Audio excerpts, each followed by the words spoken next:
Halo semua, di video kali ini saya akan membahas tentang ADTV. Ini bukan jenis televisi ya, tapi ini istilah dalam saham, Average Daily Transaction Value. Nah, kalau yang mau jadi manajer investasi, entah itu sebagai pengelola, tim research, atau sebagai compliance, itu mesti belajar tentang ini. Nah, dalam POJK perilaku manajer investasi, ada yang namanya kewajiban manajemen resiko likuiditas. Nah, dalam menjalankan kewajiban ini, biasanya MI menggunakan ADTV, Average Daily Transaction Value. Nah, cara kerjanya seperti apa? Untuk ini saya akan menggunakan contoh kasus saham emas dan GDXG. GDXG itu adalah semacam MSCI atau FTSE, tapi dia khusus untuk gold miner. Kalau GDX itu gold miner, GDXG itu gold miner yang junior gitu. Nah, kebetulan pada saat saya membuat materi ini, saham emas itu masuk ke dalam GDXJ. Nah, cara kerjanya pertama begini. Kalau kita mau menghitung ADTV, satu kita harus tentukan periodenya. Bebas, bisa 3 bulan, 60 hari kerja, bisa 6 bulan, 120 hari kerja, bisa 100 hari kerja, bisa 500 hari kerja, up to you, suka-suka lu gitu. Tapi biasanya orang tidak mengambil periode yang terlalu lama. Kenapa? Karena kalau kamu ambil periode yang terlalu panjang, ya bisa saja average di masa lalu sudah tidak mengikuti gitu. Cuma plusnya kalau kamu ambil average yang panjang, kamu bisa mengetahui suatu saham itu pas lagi sepi berapa transaksinya, pas lagi rame berapa transaksinya. Nah, dalam kasus ini saya pakai contoh 3 bulan atau 60 hari kerja. Asumsi 1 bulan 20 hari kerja itu pun suka-suka. Mau pakai 21, 22, up to you gitu. Umumnya sih 20 hari kerja. Nah, eh, menentukan berapa lama data tarikan ke belakang, definisinya itu harus dibuat dalam SOP. Nah, kemudian mencari data volume dan atau value transaksi saham. Jadi ada volume sama value transaksi. Volume itu artinya dalam satu hari transaksinya berapa lembar. Value itu dalam satu hari transaksinya berapa miliar atau berapa triliun. Nah, ini bisa melalui website IDX. Contoh ya, kalau saya ke website IDX, saya ke profil perusahaan terbuka, saya pilih MDK, Merdeka Gold Resources, klik info perdagangan. Nah, di bawah sini ada datanya. 17 Maret, volume transaksinya 209 juta lembar, nilai transaksinya 1,9 T. 16 Maret, sekian. 18 Maret, sekian. Nah, jadi eh, informasinya ini bisa ditarik datanya dari bursa. Walaupun setahu saya dia nggak bisa terlalu panjang. Kalau nggak salah cuma 200 hari atau 100 hari ke belakang gitu.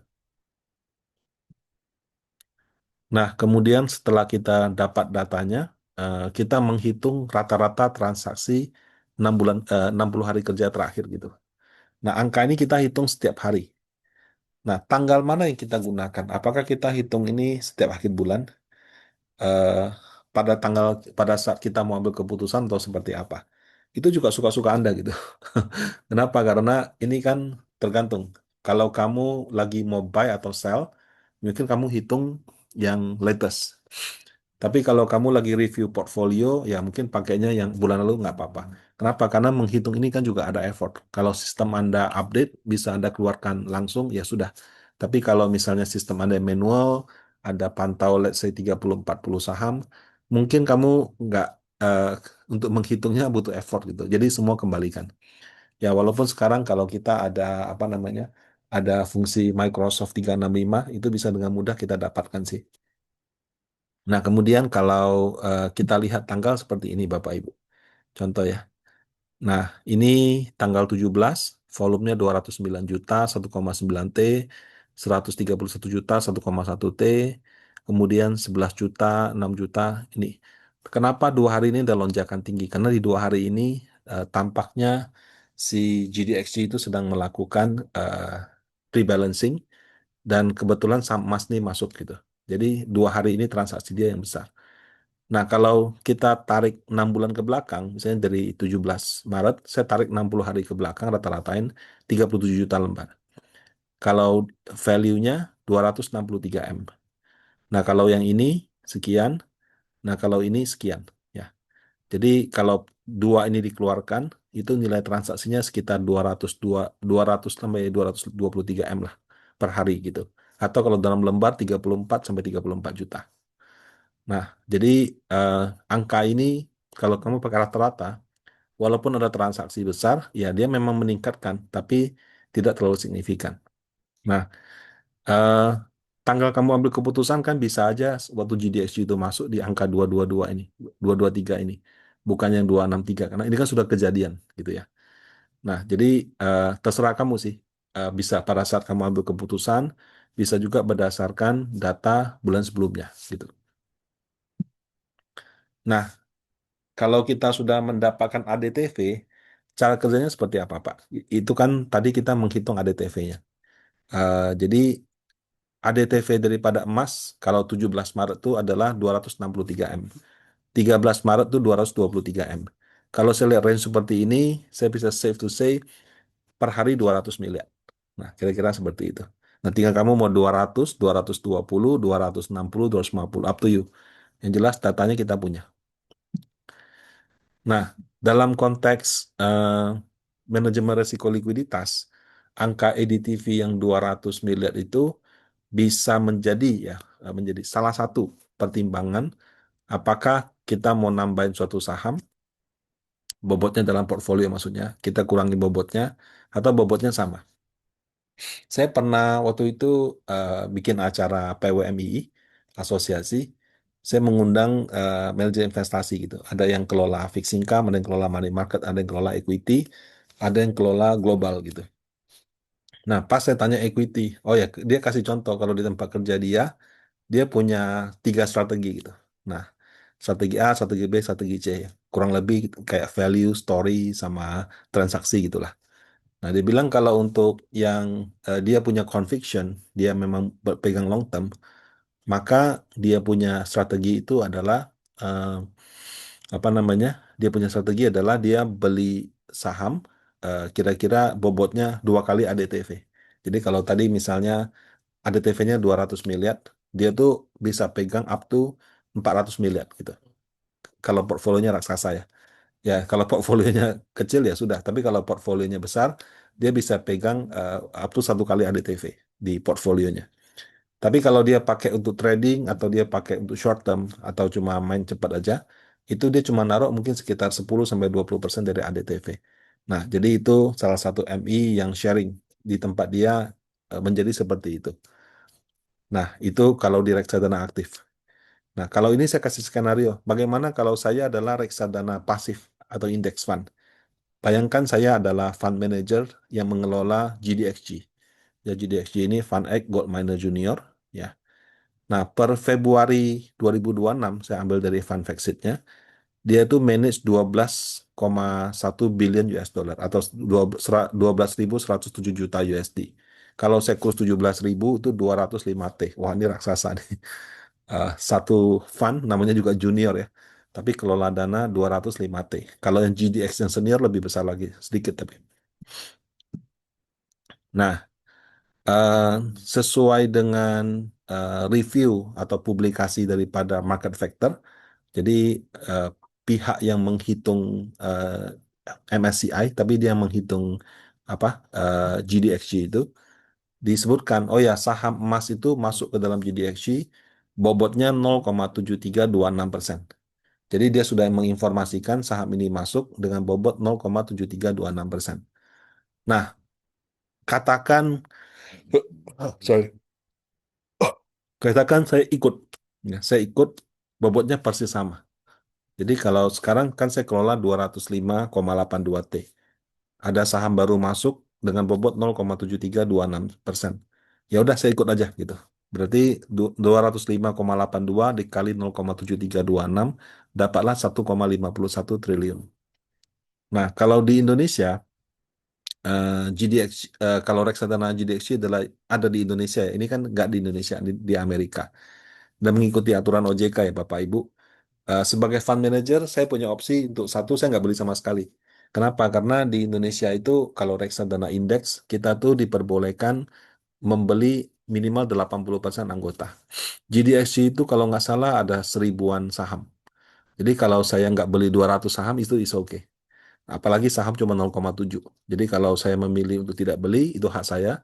Tapi kalau saya beli, nah saya harus beli dengan bobot antara 80 sampai 120%.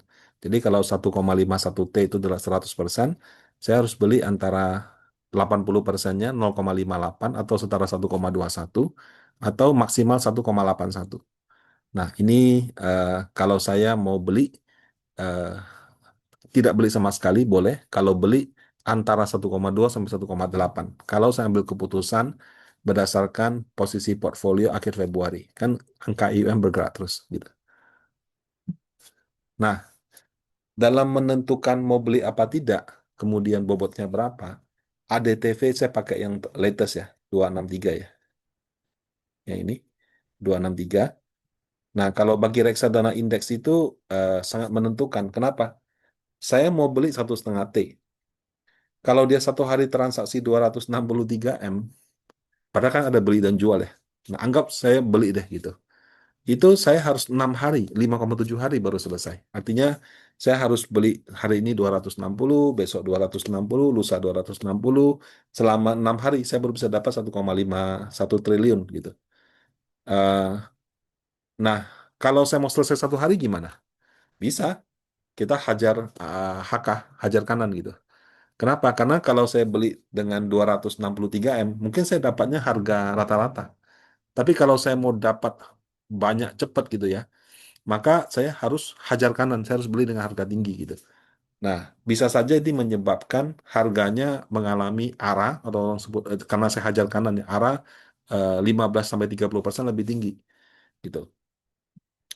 Nah, dari view reksadana indeks sama ETF, kalau saya adalah reksadana indeks, kalau saya sampai beli saham, saya itu maunya dalam satu hari selesai. Kenapa? Karena kalau saya beli saham, sahamnya masuk dalam indeks, sahamnya efektif tanggal 20, saya harus masuk dengan tanggal 19 penutupan.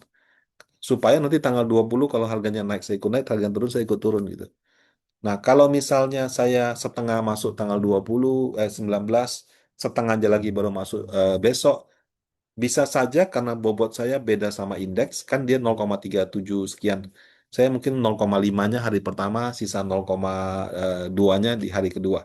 Maka saya punya rencana untuk performance saya track sama indeksnya jadi nggak kejadian gitu. Nah, jadi bagi reksadana indeks atau ETF, kalau bisa dalam satu hari dan kalau bisa dengan harga penutupan di tanggal 19 Maret atau kalau dia libur mundur lagi seperti itu.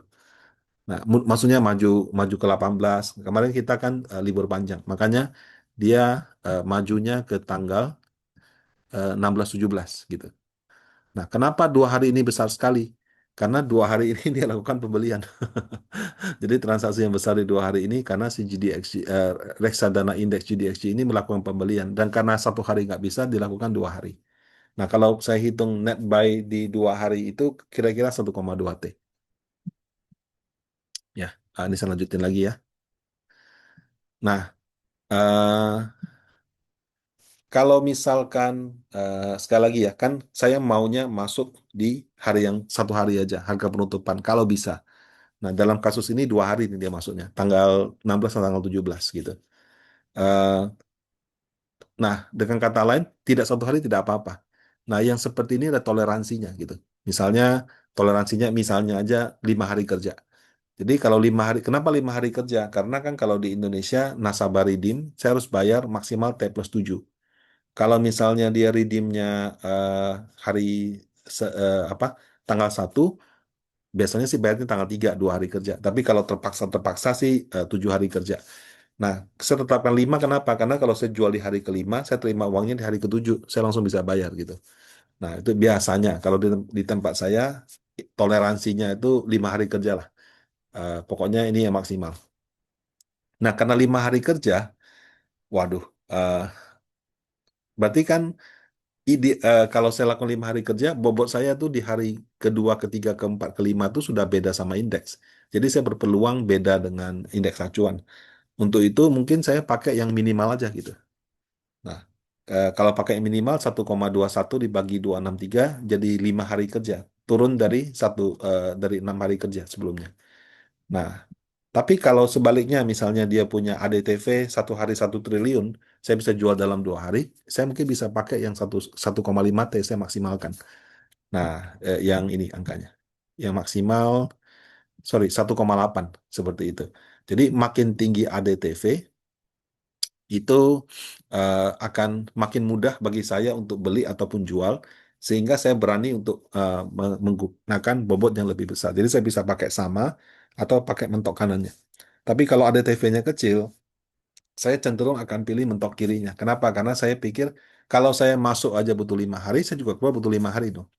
Nah, kalau dalam kasus emas, kalau saya masuk bikin dia arah 2 hari, kalau saya keluar juga bikin dia ARB 2 hari gitu.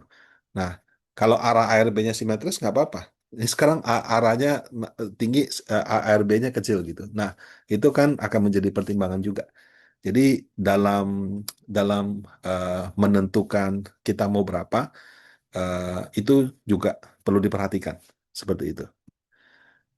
Nah, itu kan dari sisi teknis kalau saya mau in sama out. Nah, kalau dari sisi rasionalitas ya, kan orang bilang, kamu kan reksadana indeks. Copy paste aja indeks, ngapain mikir ini itu? Betul. Eh, Sebagai reksadana indeks kan kita basically sudah tidak begitu memperhitungkan apakah sahamnya fundamentalnya bagus apa tidak. Tapi kan sebagai fund manager dia juga punya akal sehat. Dia juga punya, kalau kita bilang istilahnya apa ya? Hmm, ada istilah bahasa Inggrisnya gitu. Cuma saya lupa istilahnya. Kayak pertanggungjawaban karena dia mengelola dana publik gitu. Nah, jadi walaupun pendekatannya pasif, dia juga tidak berarti menjadikan fund dia sebagai exit liquidity dong. Kalau misalnya valuasinya super tinggi, eh, ya saya juga harus mikir-mikir kan, wah kalau valuasinya PI-nya 500 kali, 300 kali, saya kira itu cukup sulit untuk mau justify lah kalau kita masuk dengan bobot yang besar. Nah, itu dari sisi apa namanya pertimbangan memasukkannya. Jadi sekali lagi valuasi itu kadang dipertimbangkan, kadang tidak sama sekali. Tapi kalau valuasinya terlalu tinggi, saya kira sebagai fund manager, walaupun dia uh, uh, reksadana indeks, tetap harus diperhatikan. Nah, kemudian setiap bulan itu ada tugas tambahan lagi nih. Kalau di tempat saya di Panin Asset Management itu ada tim yang hitung. Tadinya hitung manual, sekarang pakai sistem gitu. Kita develop sendiri.